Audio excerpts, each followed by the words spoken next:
All right. First question will come from Ira Kaufman.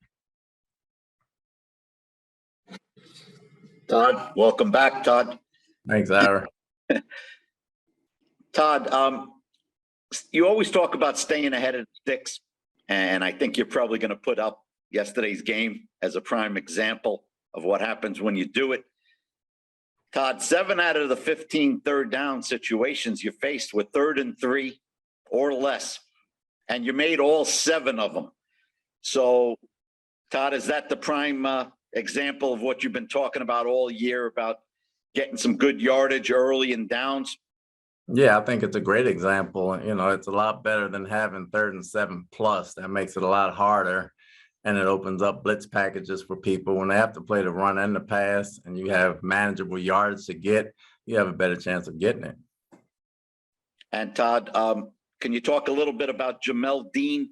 Todd, you've had the guy for 3 years and you've seen steady progress. How impressed are you with his ascension?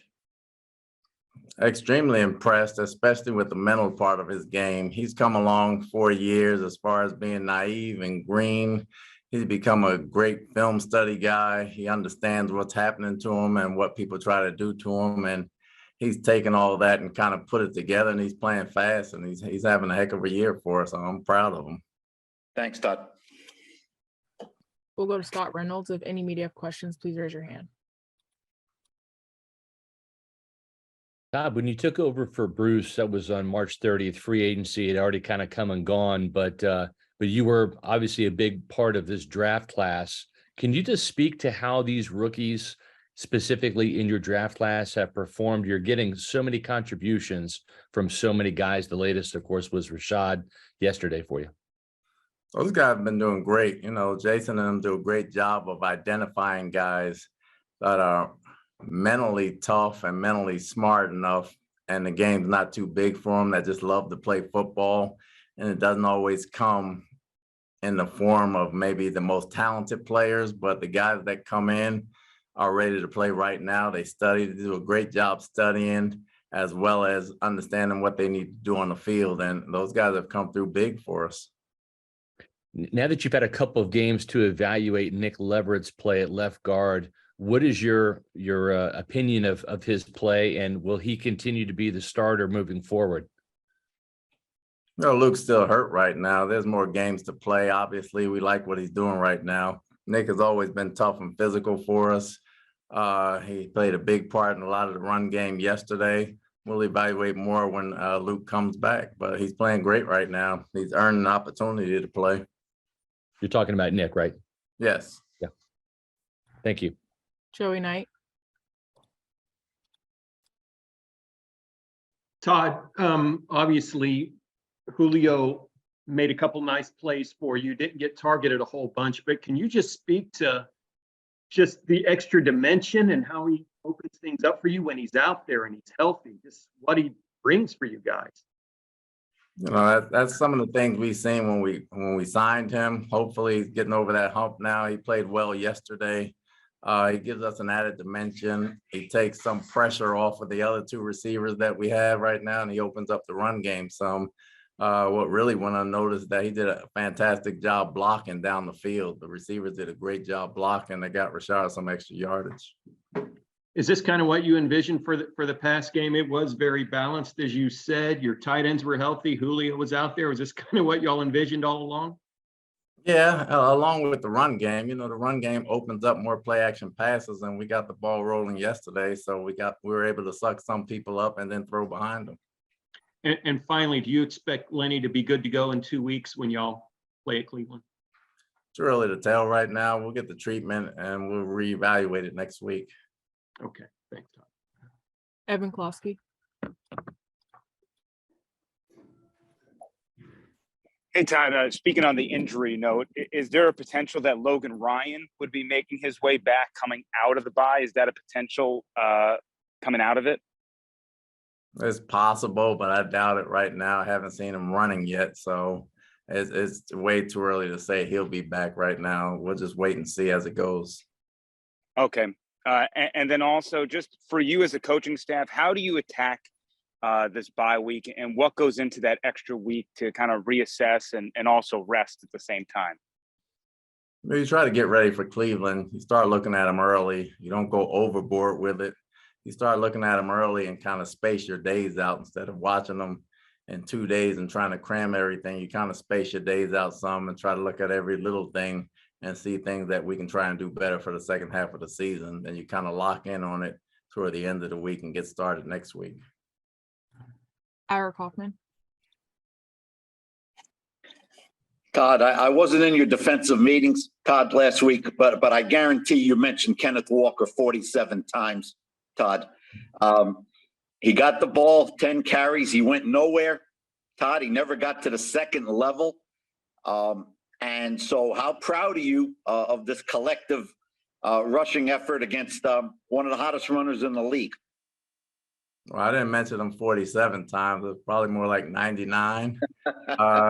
We thought the game, their offense started and ended with him. As much talent as they have on the outside, we thought he did the most damage.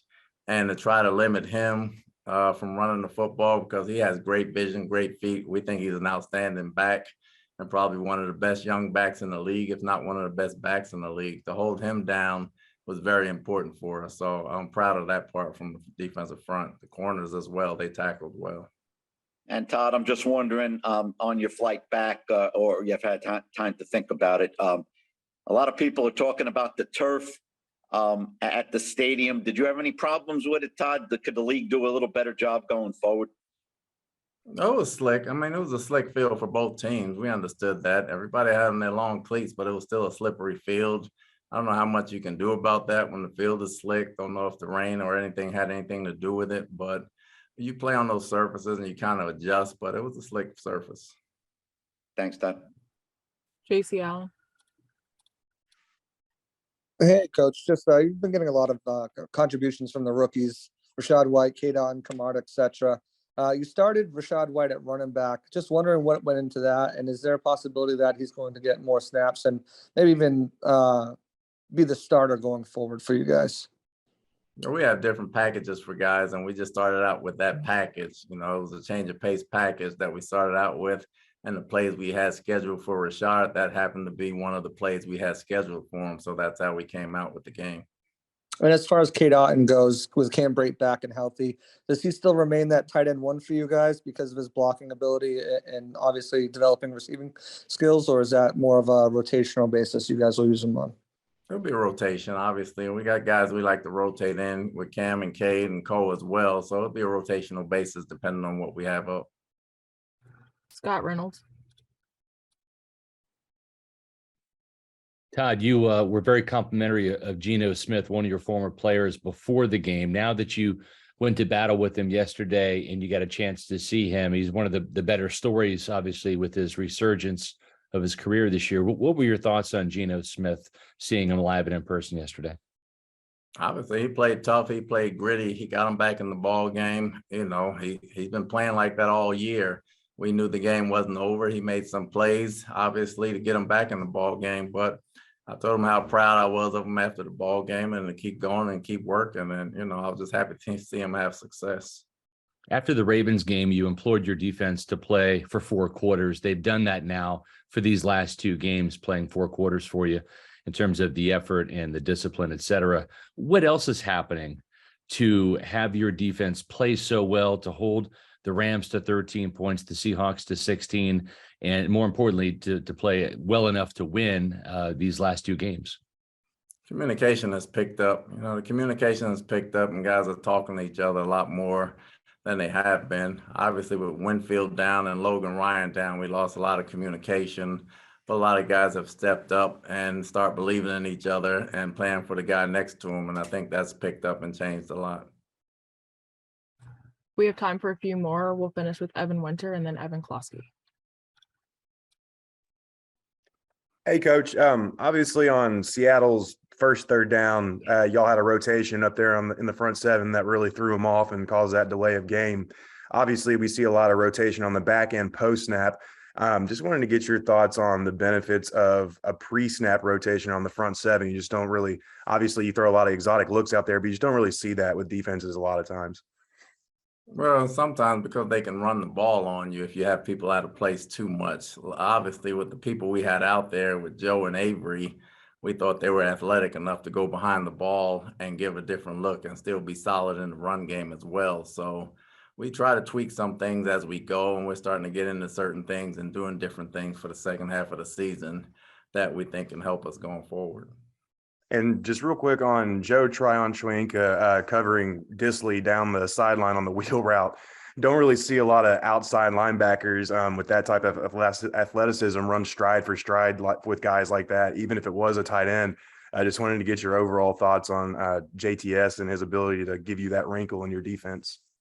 No, Joe's a good athlete. You know, he can cover a lot of people and do a lot of things for us. Obviously, we don't ask him to cover much, but in that situation, he did a good job going down the sidelines. And, you know, if I say this too loud, he's gonna get a big head. So, you know, there's some things he can get better at, obviously. So we'll go forward from there. Last question from Evan Klosky. Ty, I know you touched on this yesterday, just how impressive it was for Devin White even to get on the plane to then, on top of that, play the game and play the way that he has. You know, a couple of weeks ago, Devin took a lot of licks, was being questioned. Just what have you seen from him and his maturity to take all that adversity on and off the field and then channel it into such a positive direction on the field, which has made a tremendous impact for your team back-to-back weeks now? I mean, great players understand that criticism comes with it when you're not winning, and he'll be the first to be hard on himself. So anything else he gets from the outside world probably doesn't even affect him as much as he beats himself up. But he's a pro. He'll put his head down. He'll go back to work. He'll look at the little things. He'll study tape. He'll come back and work harder than he has to, and he'll try to make it right. And he's been doing that the last 2 weeks. So we're happy with it.